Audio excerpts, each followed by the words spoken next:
स्वागत है। मैं उज्ज्वला हूँ। आज हम बनाने वाले हैं ब्रेड का उपीट या ब्रेड का उपमा। आप हमेशा घर में उपमा बना के खाते ही हैं, लेकिन ब्रेड का उपमा आप ट्राई कीजिए, ये बहुत जल्दी बन जाता है। फटाफट तो बनता ही है और बहुत चटपटा भी लगता है। तो चलिए बनाते हैं ब्रेड का उपमा। इसके लिए लगने वाली सामग्री है 4 ब्रेड स्लाइसेस के टुकड़े, इसके बाद 2 प्याज बारीक कटी हुई, 1 गाजर चाहिए बारीक कटा हुआ, आधी कटोरी धनिया, पिसी हुई शक्कर 2 से 3 चम्मच, हरी मिर्च 2 बारीक कटी हुई, लाल मिर्च पाउडर 1 चम्मच, जीरा 1 चम्मच, राई 1 चम्मच, स्वादानुसार नमक और गीला नारियल। तेल लगने वाला है हमें 2 से 3 चम्मच और 6-7 कड़ी पत्ते। गैस के ऊपर मैंने कढ़ाई रख दी है और 2 से 3 चम्मच हमें तेल इसमें डालना है। इसमें तेल जरा ज्यादा लगता है क्योंकि ब्रेड सूखा होता है, इसलिए हमें तेल ज्यादा चाहिए। इससे ब्रेड अच्छे से फ्राई होता है। तेल गरम होने के बाद हम इसमें जीरा और राई डालेंगे और अच्छा तड़का देंगे। उसके बाद ही हम कड़ी पत्ता और प्याज डालेंगे। जीरा और राई डाल दी है। ये अच्छी तरह से तड़तड़ाने के बाद ही हम और सामग्री डालेंगे।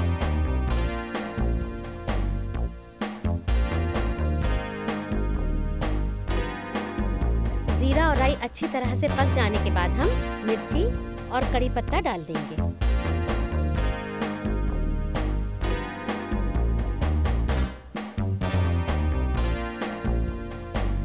इसके बाद प्याज डालनी है।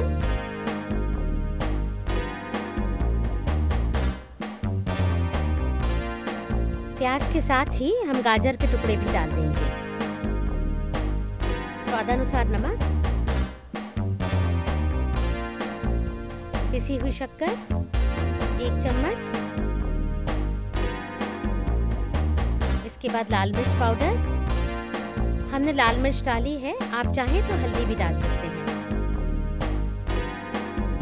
और हरा धनिया।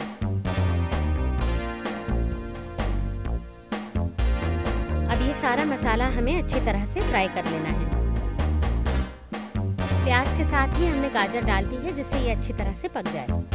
देखिए पक रहा है। इसके बाद हमें जो टुकड़े की हुई ब्रेड है, 4 ब्रेड के स्लाइसेस, धीरे धीरे इसमें डालने हैं। इसके साथ अच्छी तरह से भून लें।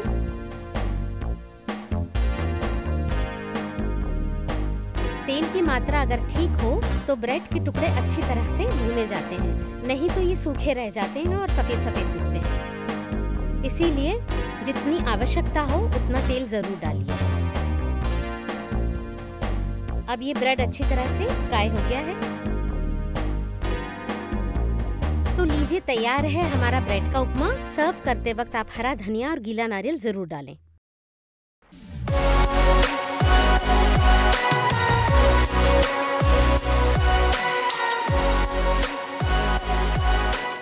आज हम बनाने वाले हैं प्याज के पोहे। महाराष्ट्र में जब कोई लड़का लड़की को देखने आता है, मतलब उसका जो फंक्शन होता है, उसमें प्याज के पोहे बहुत ही महत्व रखते हैं। वैसे भी ये डिश महाराष्ट्र में बहुत ही पॉपुलर डिश है क्योंकि ये जल्दी बन जाते हैं और सुबह के नाश्ते के लिए एकदम एप्रोप्रिएट हैं। पोहे जो होते हैं वो चावल से बनते हैं, इसलिए चावल की जो पौष्टिकता होती है वो सारी की सारी इनमें उतर जाती है। बहुत ही हेल्दी है ये। इससे पोहे खाने के बाद 2 घंटे कम से कम आपको भूख नहीं लगेगी। तो चलिए बनाते हैं प्याज के पोहे। इसके लिए लगने वाली सामग्री है 2 कटोरी हमने यहाँ पोहे लिए हैं, जो हमने पहले भिगो लिए हैं, मतलब भिगोने के बाद पानी इसका पूरी तरह से निकाल लिया है। इसके बाद 2 प्याज लिए हैं बारीक कटी हुई, 2 हरी मिर्चें बारीक कटी हुई।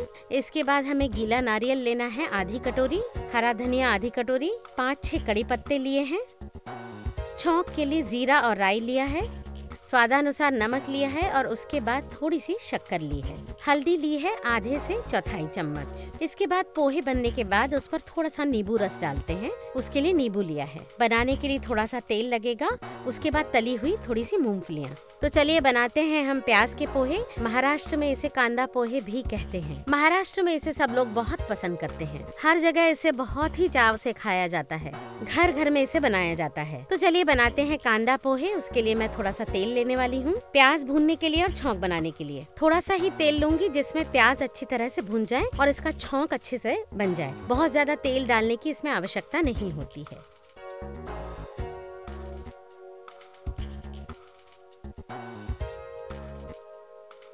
प्याज, राई, जीरा और कड़ी पत्ता इतना इसमें भुन जाए, इतना ही तेल लेना है।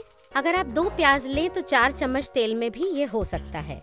लेकिन पोहे भिगाते वक्त ये ध्यान रखें कि बहुत देर तक पानी में 1-2 घंटा भिगोना नहीं है। हमें सिर्फ पोहे धो लेने हैं, उसके बाद अच्छी तरह से हाथ से दबाकर इनका पानी निकाल लेना है। चूँकि ये पोहे होते हैं जो हल्के होते हैं, इसलिए इसमें ज्यादा पानी की आवश्यकता नहीं होती। मतलब पोहे का दाना पूरा दिखना चाहिए। तेल गरम हो चुका है। जीरा, राई, इसके बाद हरी मिर्च के टुकड़े,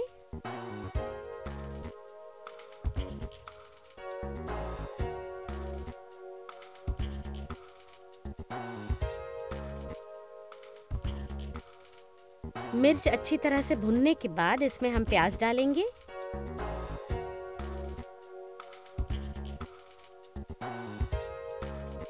प्याज अच्छी तरह से तेल में भून लें, मतलब गोल्डन ब्राउन नहीं करना है, लेकिन ट्रांसपेरेंट हो जाए इतना तो भूनना ही है, जिससे पोहे अच्छे बनते हैं।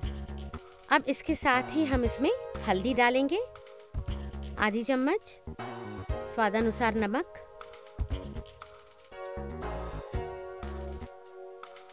इसके बाद थोड़ी शक्कर डालेंगे और नींबू का रस डालेंगे 1 चम्मच।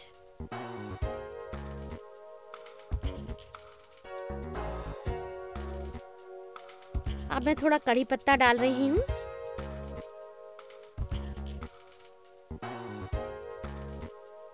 हल्दी और नमक के साथ अच्छी तरह से भुन जाना चाहिए।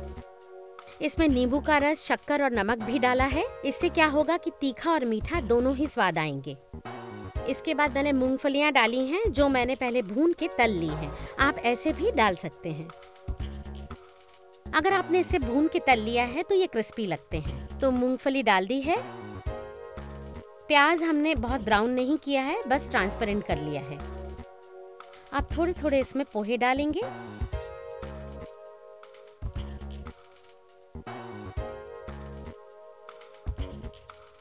अच्छी तरह से इसे हिला लेना है।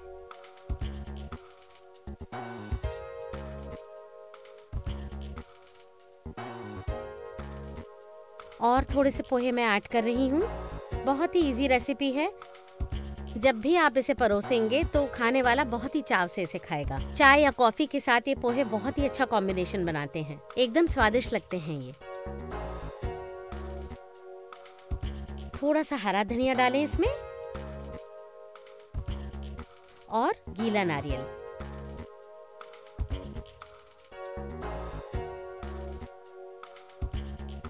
गैस हमें एकदम सिम पे रखना है और उसी पर हमें ये पोहे बनाना है। इसमें बहुत सारा हरा धनिया और गीला नारियल डालना चाहिए, जिससे इसका स्वाद और भी अच्छा आता है।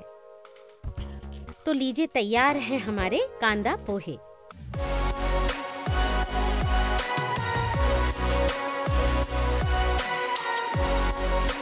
आज हम बनाने वाले हैं सेव का उपीट। जब हम घर में गेहूं की सेवइयां बनाते हैं और वो बच जाएं, तो जिस तरह से हम रवे का उपमा बनाते हैं या पोहा बनाते हैं, इन गेहूं की सेवइयों का जो मैं उपीट बनाने वाली हूँ वो बहुत ही पौष्टिक है। इनको धूप में सुखाया जाता है और ये हमारे शरीर की ऊर्जा को बढ़ाने में बहुत ही सहायक सिद्ध होती हैं। इसीलिए कभी कभी फॉर अ चेंज गेहूं की सेवइयों का उपीट भी आप घर पर जरूर बनाएं। तो चलिए बनाते हैं गेहूं की सेवइयों का उपीट। 2 कटोरी सेवइयां बारीक की हुई, 2 प्याज बारीक कटी हुई, 2 टमाटर बारीक कटे हुए, 2 गाजर बारीक कटी हुई, मटर आधी कटोरी अच्छी ताज़ी लेनी है। उसके बाद हल्दी आधी चम्मच, 2 चम्मच अदरक लहसुन पेस्ट, जीरा 1 चम्मच, राई 1 चम्मच, 10-12 कड़ी पत्ते, स्वादानुसार नमक और तेल फ्राई करने के लिए। गैस के ऊपर कढ़ाई रख दी है और उसमें 2-3 चम्मच तेल डालना है। थोड़ा सा ही डालना है इसमें तेल। हमें इस बात का इंतजार नहीं करना है कि तेल गरम हो जाए, उसके पहले ही हमें इन सेवइयों को इसमें डाल देना है। बहुत ज्यादा अगर तेल गरम हो जाता है तो सेवइयां जल सकती हैं, इसलिए थोड़ा सा ही तेल गरम करें और उसके बाद सेवइयां उसमें डाल दें। इसके बाद ये सेवइयां अच्छे से भून लेनी है।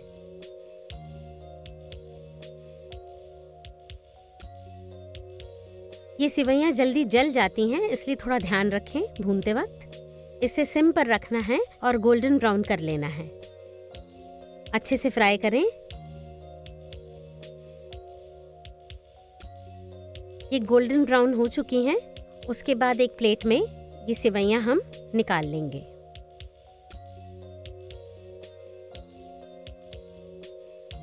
उसके बाद कढ़ाई में हम फिर से थोड़ा तेल डालेंगे छौंक बनाने के लिए।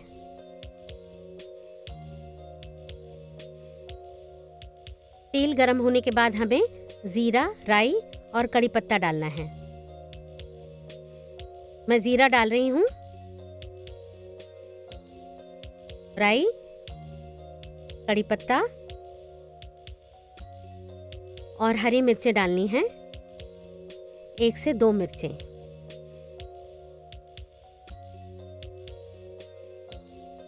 उसके बाद प्याज डालनी है।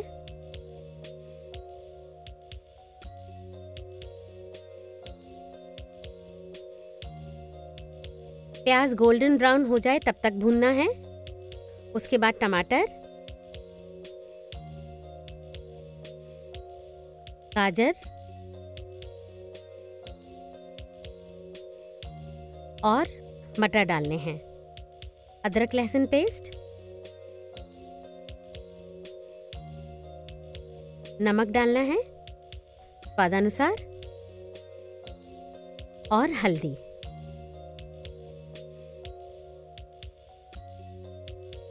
और फिर से इसे हमें फ्राई करना है।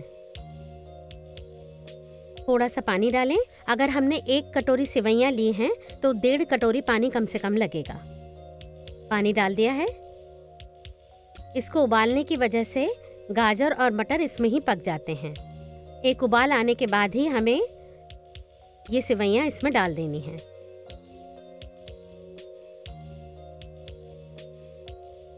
सब्जियां सारी डाल दी हैं इसमें, हल्दी और मिर्च भी डाल दी है। अगर आप चाहें तो थोड़ी सी शक्कर भी इसमें डाल सकते हैं। उबलने की वजह से क्या होता है कि सारी की सारी सब्जियां अच्छे से पक जाती हैं। और इसके बाद उबाल आने के बाद इसमें हमें सेवइयां डालनी हैं और पकाते रहना है।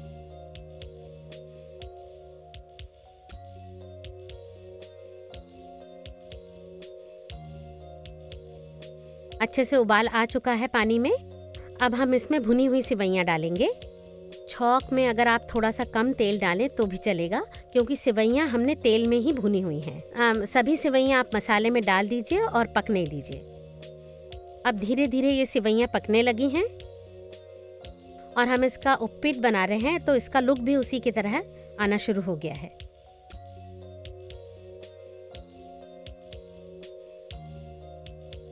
सारी की सारी सब्जियां, गाजर और मटर वगैरह सब पकने लगी हैं अच्छी तरह से। ये सारी की सारी सेवइयों ने पानी पीना शुरू कर दिया है। 1 कटोरी सेवइयां के लिए 1.5 कटोरी पानी आवश्यक है, इससे कम नहीं चलता है। अब धीरे धीरे पकने लगा है, थोड़ी देर में ही तैयार हो जाएगा। खीर जैसा नहीं बनाना है इसे हमें, जब तक गाढ़ा ना हो जाए तब तक इसे उबालते रहें। इसलिए इस बात का ध्यान रखें कि पानी उतना ही डालें जितनी की जरूरत हो। अब पानी अच्छी तरह से सूख चुका है इन सेवइयों का। अगर आप बच्चों को इन्हें खाने के लिए देंगे तो ये नूडल्स की जगह अच्छा और हेल्दी ऑप्शन है। ये बहुत ही पौष्टिक है। सर्व करते समय आप इसमें कटा हुआ धनिया डालकर दे सकते हैं। लीजिए, तैयार है सेवइयों का उपीट। आप हमेशा देखिए माय इंडियन किचन और माय इंडियन किचन को सब्सक्राइब कीजिए, लाइक कीजिए, शेयर कीजिए और कुछ डाउट्स हो तो हमारे कमेंट्स बॉक्स में अपने कमेंट्स डालें।